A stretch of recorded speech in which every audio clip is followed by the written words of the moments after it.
Welcome to chess, ladies and gentlemen. Man, I appreciate you guys very much for stopping by. You know what? Actually, I got a request yesterday, and this is actually a game that I didn't even know existed.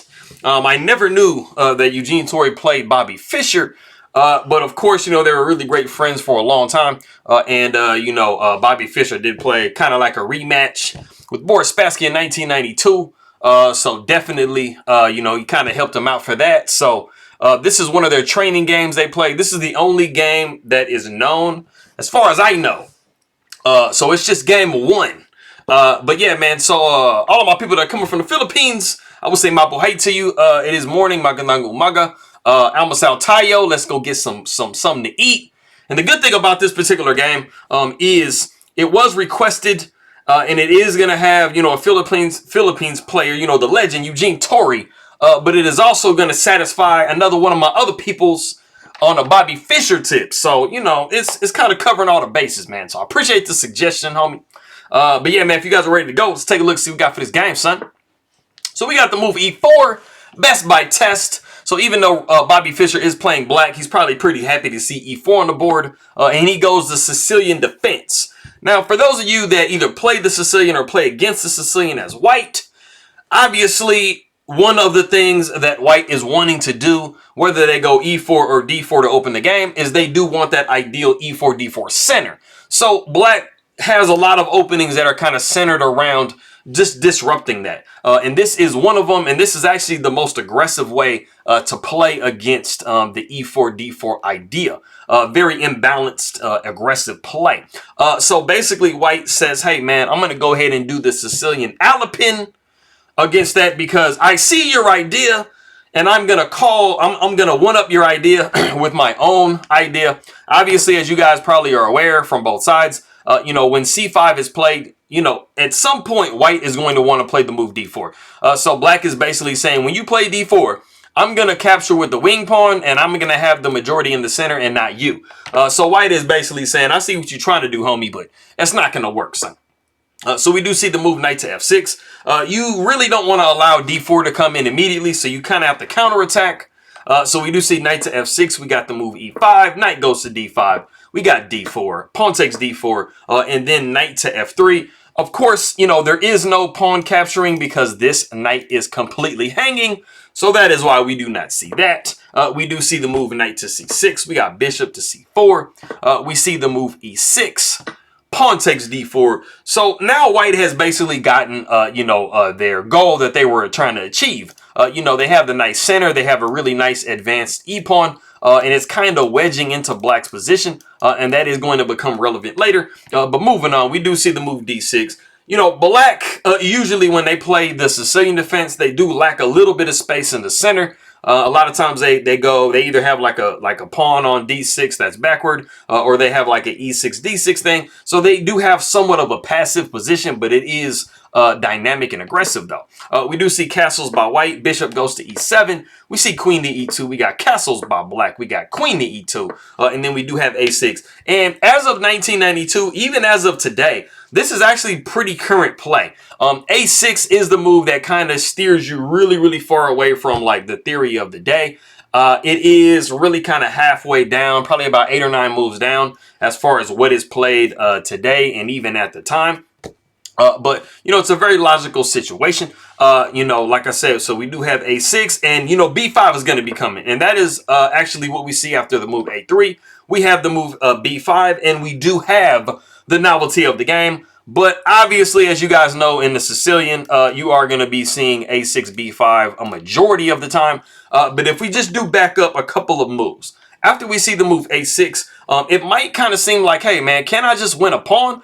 Because bishop takes and pawn takes and queen takes, right? And then I'm just good a pawn, right? Well, that actually gives black some very dynamic play. So if we see bishop taking D5 here, you'd see pawn takes, queen takes, pawn will be taking here, and then you do want to go queen takes D8, rook takes D8, pawn takes E5, and then bishop takes G4. And you have won a pawn, yes, but you are actually a little bit behind in development because you see that none of these pieces are developed on the queen side. And I mean, black literally has every single one of their pieces out. So they are very, very dynamically working to get that pawn back, which, I mean, they should. They are actually a little bit better here. So going back to what we had, we did see the move b5, and now you have to make a decision in this point. So we do see bishop to d3. Checkmate. Let's checkmate in one, homie. But I mean, Bobby Fischer says, bro, who you think I am, son? So he goes g6. We see bishop to h6. A very nice move, just disrupting the knight's placement, but the rook's placement. The rook wants to go to e8 anyway, so it's no big deal. Knight b to d2, bishop to b7, and you are not in a situation where you have to really worry at the moment with your queen being opposite that bishop, because it will take at least a few moves for black to really kind of unravel that discovery. We have rook f to e1, creating a little bit of space for bishop to f1 at some point. Knight goes back to b6, so you see black is starting to get a little bit closer to that attack on the queen. We see bishop down to f1, rook goes to c8. We got queen over to f4. Knight goes back to d5, queen goes to g4, inching ever closer to this black king. We see pawn taking e5, pawn taking e5. And, white is actually in a really, really good position here. Like I said before, you do really have this wedge right here in black's position. And you have some possibilities for maybe some pieces to kind of plop down in there. But we will see. We do see the knight going back to b8. And we have actually reached a point in the game that if you do want to pause the video, there is a really, really nice move in the position. And it has kind of some in-game ideas behind it. So if you want to pause the video and try to guess that move, go ahead and do so.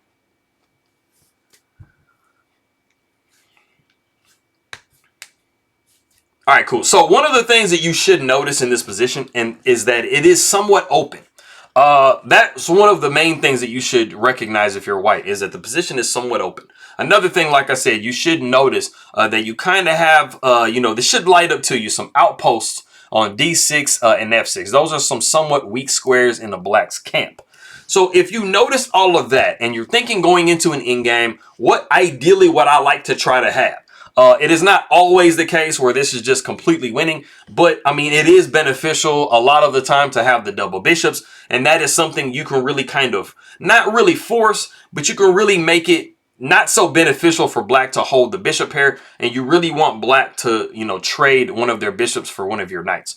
So the move that I'm actually looking for in this position, it actually wasn't played in the game. We'll get to that move in a second, but knight would come to e4, and you are, like I said, eyeing these really, really juicy squares right here, especially this d6 square forking these two rooks. So you are forcing black to play a certain way and kind of somewhat part with their bishop. Knight would probably go to b6. You'd see the move h4, not really changing a whole lot. But you are looking to swing this rook over, and knight to d6 is super, super dangerous.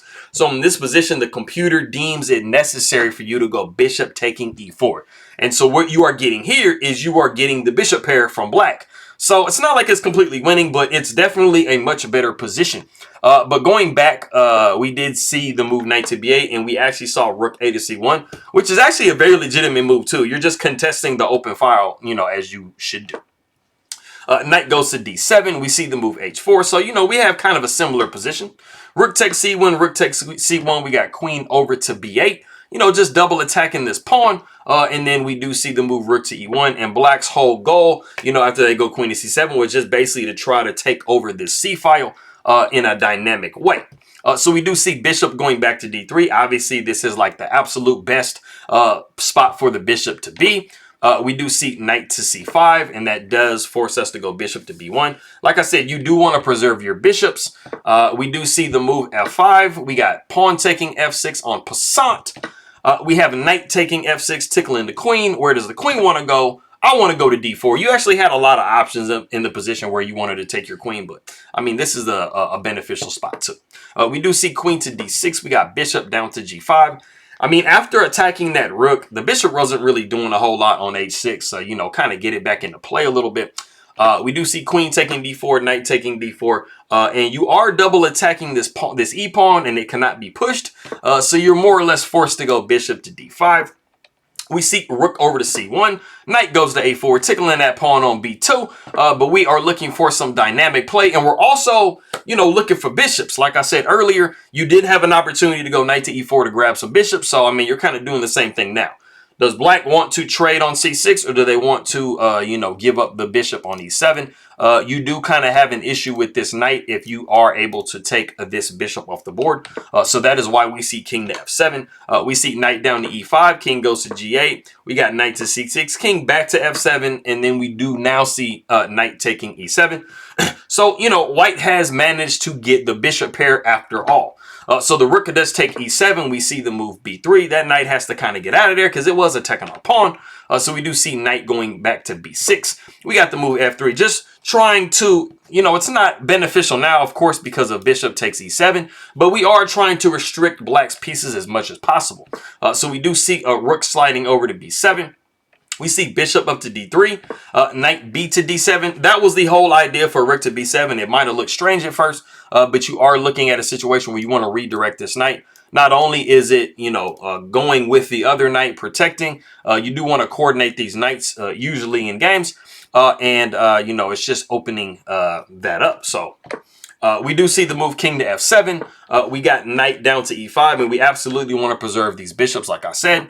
The knight goes back to c6. We do have king to e3. Since black does not have a dark square bishop, the king literally has like free reign on the dark squares. So that is why you see them moving in such a fashion.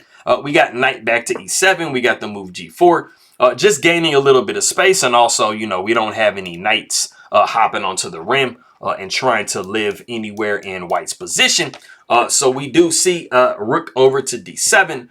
We see bishop taking f6. And I'm going to have to be honest with you, man. I wouldn't have did it, bro. I mean, it's like you worked so hard to get these bishops, and now you just gave one away. There were some other moves. You know, you can definitely go a4. You can, you know, maybe go rook to c5, you know, just to make sure that you preserve, you know, your bishop pair. It wasn't the end of the world, but, I mean, I do prefer bishops, man, in an open type of an endgame. So it wouldn't have been me, bro. But anyways, bishop takes f6. We got king taking f6. And we are encouraging a trade for the bishop for the knight here with knight to e4 check. King goes to g7. We see knight over to c5. And you have to be a little bit careful because this knight is hitting this pawn and hitting this pawn. And you definitely don't want to go rook to c7 and drop knight takes e6 with check, dropping your rook completely. So that is why we see rook to a7. We see bishop to d3. We got king over to f7. Bishop goes to e4. We see the move a5. We got bishop taking d5, knight taking d5 with check, king going up to d4. Now there are no bishops on the board, so I mean you're a little bit safer on both color complexes. So we do see knight to b6. We got knight down to d3, and this is actually not like a bad move at all. This is one of the best moves in the position, but you actually had an opportunity here to be a little bit more dynamic and actually go rook to e1. And after something like rook to e7, knight to e4 would be really kind of great because now you are making inroads into your opponent's position. So that is definitely something that Eugene Torre kind of missed a little bit. But like I said, we did see knight to d3, which is, you know, it was one of the top moves. And we do see the move a4. Knight goes to e5 with check. We see king down to f6. We got b4 locking things up. And if you notice, we're protecting a lot of squares if we are white. You know, we have this entire file. We have this square here, which is important as far as your king getting checked. And this knight doesn't have the ability to plop down in there because we have too much stuff going on right there. So we do see knight back to d7. Because black has a little bit less space, you are kind of wanting to trade some material down. And then you can get into a somewhat even rook endgame. But Eugene Torre says, bro, we're not doing that, bro. I'm going to go ahead and maintain. We good? Okay, yeah. Okay, I'm good. All right. And so we do see the move g5 with check. King goes down to f7. And then you see white avoiding the trade for sure. One of the major things about this position that's great for white is the king's position. You know, just a little bit more central, a little bit more attacking and dynamic, especially if they can kind of wiggle their way over to this queen side. We do see a rook to a6. The king goes down to e3. You absolutely have to protect your pawns. So, you know, don't continue to move your knight all willy-nilly. So we do see the move e5. A knight goes to e7 with check. And then, of course, king e6 is the only move. We got knight up to c8. We see knight to b8. We got rook up to c7. So, you know, even though this looks pretty crazy because you're like, man, I got my rook on the 7th, right? Well, I mean, you know, black is going to be able to contest you, and they are going to be able to try to drop down here and do, you know, what they want to do as well, which is what we see. The rook does go to c6, encouraging the trade. You absolutely do not want to trade, so we see rook to e7 with check. The king comes down to d5, knight goes to a7. Rook comes down to c3 with check. The king goes down to f2. And then now we have a rook taking a3. And then rook taking h7. So you see that black and white are both kind of, you know, trading off, you know, situations. And black does have this passed pawn, which may or may not be something important. We do see the move e4. Pawn takes e4 with check. King takes e4. We see knight taking b5. So everything's somewhat getting hoovered off the board. You know, white is maintaining a slight edge. We do see a rook going over to b3. You have to get out of the way of your pawn, homie. So we do see the move h5. A rook goes to b2 with check. King comes up to g3. We see king over to f5. And this is really like kind of a saving move in the position. I mean, not necessarily a saving move, but you have to understand as black that these pawns, especially if you can clear this pawn out the way, I mean, you're really kind of going pretty fast. And this king is holding down this square, so the rook doesn't really have an ability to come behind. So you kind of have to be active with your play. So king goes to h5. We see knight to d4 with check. King takes g5. We got knight down to f3 with check. King goes to f6. And then we have the very, very accurate h6, creating a passed pawn. And this is like borderline winning. This is actually the best position that Eugene Torre has had in the entire game. So we do see rook taking b4. We got rook going over to a7. And it's a legitimate move. There was actually almost a complete win in the position if you were Eugene Torre. Now, the reason why Eugene makes this move is because, number one, you know, you are clearing the way for your pawn to go forward a little bit faster than white can go, or than black can go, because you queen one move before they can, and you do one of these like famous, you know, searching for Bobby Fischer tactics. But you are also maintaining the fact that the king cannot step up and do anything right here. The only problem was there was a much more active way to go about doing it. And after rook takes b4, there was actually rook to h8. And I mean, the simple fact is you have this knight and this pawn that are basically preventing the king from moving at all. So you are forcing black into a position where they're going to have to give up a little bit of material. We would see rook to b7. This is literally the only way to defend. Rook would go over to f8 with check. The king would go to e6. You would see knight to g5 with check. King would go down to d5. You would see the move h7. And, you know, like I said, black doesn't have any other way to prevent that pawn from promoting than to go rook takes h7, knight takes h7. And, you know, you obviously do still have mating material with the rook. But, I mean, you know, black has these pawns, but white is in definitely the driver's seat. And they just need to get this rook over here to corral this pawn.